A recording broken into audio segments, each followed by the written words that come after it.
ሰበር ዜና ህወሓት በቀጣይ ሳምንት በወልቃይት ውጊያ ሊከፍት መሆኑ ተሰማ።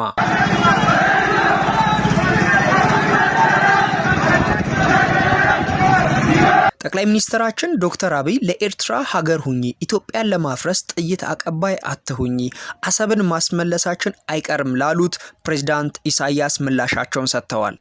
ሚሊዮን % እርግጠኛ ነኝ ኢትዮጵያ ተዘግታ አትኖርም። ማንም ፈለገም አልፈለገም አትኖርም። በአዲስ አበባ በ3 ወራት ከ3000 በላይ የፍቺ ምዝገባ ተከናወነ። በአቮካዶ ፍሬ ስልክና ትንባሆን ለህግ ታራሚ ለማስተላለፍ የሞከረው ግለሰብ የቅጣት ውሳኔ ተላልፎበታል። ቤተሰቦቻችን እነዚህን 4 ሰበር መረጃዎች በትንታኔ ማስደመጣቸው ይሆናል። ህወሓት በቀጣይ ሳምንት በወልቃይት ውጊያ ሊከፍት መሆኑ ተሰማ። ህወሓት በወልቃይት በቀጣይ ሳምንት ውስጥ ጥቃት ሊከፍት ማቀዱ ተሰማ። አንድ የወልቃይት ከፍተኛ አመራር የህወሓት የጦርነት እቅድን በተመለከተ መረጃን አሰራጭቷል። በእቅዱ መሰረት ከሻቢያ ጋር በመናበብ በህዳር ወር ውጊያ ለመክፈት አቅዷል ተብሏል። ዘኢኮኖሚስት መጽሔት ከሳምንታት በፊት በወልቃይት አዲስ ውጊያ ሊቀሰቀስ ይችላል ሲል ዘግቦ ነበር። ውጊያው በሁመራ ሊፈነዳ መቃረቡን የሚጠቁሙ ወታደራዊ መረጃዎች እየወጡ ነው። አንድ የወልቃይት ከፍተኛ አመራር ህወሓት በህዳር ወር ጦርነት ለመክፈት ዝግጅቱን ጨርሷል ሲል በማህበራዊ ገጻቸው ላይ ጽፈዋል። የወልቃይት ጠገዴ ዞን የሚሊሻ ጽሕፈት ቤት ኃላፊ የሆኑት አቶ ክብራ በማህበራዊ ገጻቸው ባሰራጩት አጭር መረጃ በቀጣይ ሳምንታት ጦርነት ለመክፈት ዝግጅት እንዳለ መረጃው ደርሶናል ብለዋል። የሚሊሻ ጽሕፈት ቤት ኃላፊው ወያኔ በመጪው ወር ማለትም ህዳር ወር ወልቃይት ጠገዴን በኃይል ለመውረር ተዘጋጅቷል። የነጌታቸው ረዳ ተፈናቃይ በተመለከተ አጀንዳ ትተን አሁን በአንድነት ለመቆም መዘጋጀት አለብን። ለዳግም ባርነት የሚወድቅ ትውልድ የለም። እኛ የአባቶቻችን ልጆች መሆን አለብን። የጀመርነውን ትግል ዳር ማድረስ አለብን ሲሉ ህዝቡ በንቃትና በተጠንቀቅ እንዲቆም አዘዋል። በወልቃይት ጥቃት ሊከፍት ይችላል የተባለው ኃይል አርሚ 70 ነው። በኮሎኔል ሙዘይን የሚመራው ይህ አርሚ ባለፈው ሳምንት ግዙፍ የኮማንዶ ኃይል በሽረሪና ማስመረቁ አይዘነጋም። ዘኢኮኖሚስት ባለፈው ሳምንት ባሰራጨው ሰፊ ዘገባው በቅርቡ በወልቃይት ውጊያ ሊቀሰቀስ ይችላል ሲል ስጋቱን መግለጹ ይታወሳል። መጽሔቱ ያነጋገራቸው የህወሓት አርሚ 70 ወታደሮች ሱዳን ላይ አልካቡርን ወግነን እየተዋጋን ከተሞችን ማስለቀቅና መልሶ መቆጣጠር ችለናል። የራሳችንን መሬት ለማስመለስ ደግሞ እንችላለን። ይህንንም በቅርቡ እናደርገዋለን ሲል መናገሩን ዘግቧል። በአቮካዶ ፍሬ ስልክና ትንባሆ ለህግ ታራሚ ለማስተላለፍ የሞከረው ግለሰብ የቅጣት ውሳኔ ተላልፎበታል። ከዝዋይ ማረሚያ ቤት ጥቅምት 19 2018 ዓ.ም በአቮካዶ ፍሬ ስልክና ትንባሆን ለህግ ታራሚ ለማስተላለፍ የሞከረው ግለሰብ የቅጣት ውሳኔ እንደተላለፈበት የዝዋይ ማረሚያ ቤት አስታወቀ።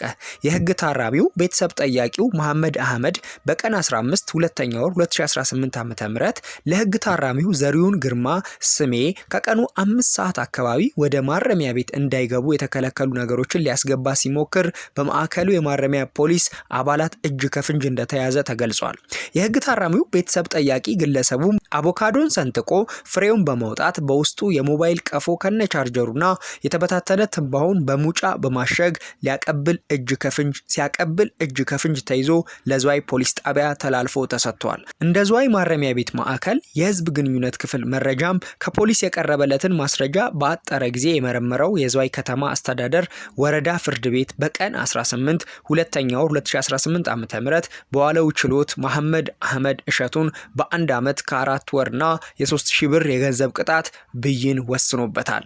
በአዲስ አበባ በ3 ወራት ከ3000 በላይ የፍቺ ምዝገባ ተከናውኗል።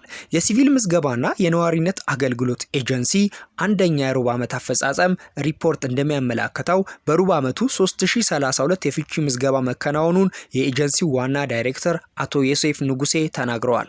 በሩብ ዓመቱ በወሳኝ ኩነት ምዝገባ 153787 ልደት ምዝገባ ተከናውኗል። 25876 ህጻናት በተወለዱ በ90 ቀናት ውስጥ የተመዘገቡ ሲሆን 4194 ደግሞ በአንድ ዓመት ውስጥ የተመዘገቡ መሆናቸው ተናግረዋል። በተጨማሪም 10696 ጋብቻ በሩብ ዓመቱ ተመዝግቧል። እንዲሁም 100 ጉዲፈቻ ምዝገባ መከናወኑንም ገልጸዋል። 4396 የሞት ምዝገባ በወቅታዊ በዘገየና በጊዜ ገደቡ ባለፈ ተመዝግቧል። እንደ አጠቃላይ በበጀት ዓመቱ አንደኛ የሩብ ዓመት ውስጥ 172011 ምዝገባ በማድረግ ከእቅድ በላይ ማከናወን መቻሉን አቶ ዮሴፍ ንጉሴ ለብስራት ራዲዮ ተናግረዋል። ሻዕቢያ ትናንት ጠቅላይ ሚኒስትራችን ዶክተር አብይ ለኤርትራ ሀገር ሁኚ፣ ኢትዮጵያን ለማፍረስ ጥይት አቀባይ አትሁኚ፣ አሰብን ማስመለሳችን አይቀርም ላሉት የሰጡት ምላሽ ይህን ይመስላል። ኢትዮጵያ ኦልሬዲ ትልቅ ናት እኮ። የት ነው የምታድገው? በአፍሪካ ሁለተኛው ትልቁ ፖፑሌሽን እኮ ናት። በዓለም እኮ 10ኛዋ ናት። ትልቅ ናት። በዶክተር አብይ ንግግር በጣም የተናደዱት ፕሬዝዳንት ኢሳያስ ለጸብ የሚመለሱ አይመስሉም። ነገሩ እየተካረረ መጥቷል። ከጠቅላይ ሚኒስትር አብይ አህመድ ጋር ኤርትራና ኢትዮጵያን በማስታረቅ የተጀመረው የፕሬዝዳንት ኢሳያስ ግንኙነት ወደ ጸብ ሊያመራ ይመስላል። በመልስ ምታቸው ኢሳያስ ብላ ሳይሉት ከወጡ አድርግልኝ ይላል ሲሉ በቅኔ የመልስ ምታቸውን ሰጥተዋል። በእርግጥ በዚህ ጉዳይ እነዚህ ሀገሮች ተስማምተው አሰብን ቢጠቀሙ ህዝባቸውን ያሳድጋሉ፣ ለብዙዎች የስራ ዕድል ይፈጥራሉ፣ ይለወጣሉ።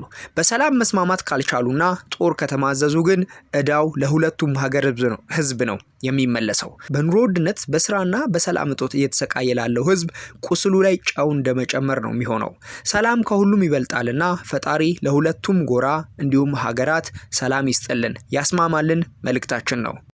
ቤተሰቦቻችን የሰዓቱ ጥንቅራችን ይህንን ይመስላል። ለዚህ ቻናል አዲስ ከሆናችሁ ሰብስክራይብ በማድረግ ቤተሰባችንን ተቀላቀሉ። በየወቅቱ ደግሞ ቀድሞ መረጃ ሲለቀቅ እናንተ ጋር እንዲመጣ የደውል ምልክቷን መጫናችሁን አትርሱ። መልካም ጊዜ። በሌላ መረጃ እንገናኛለን።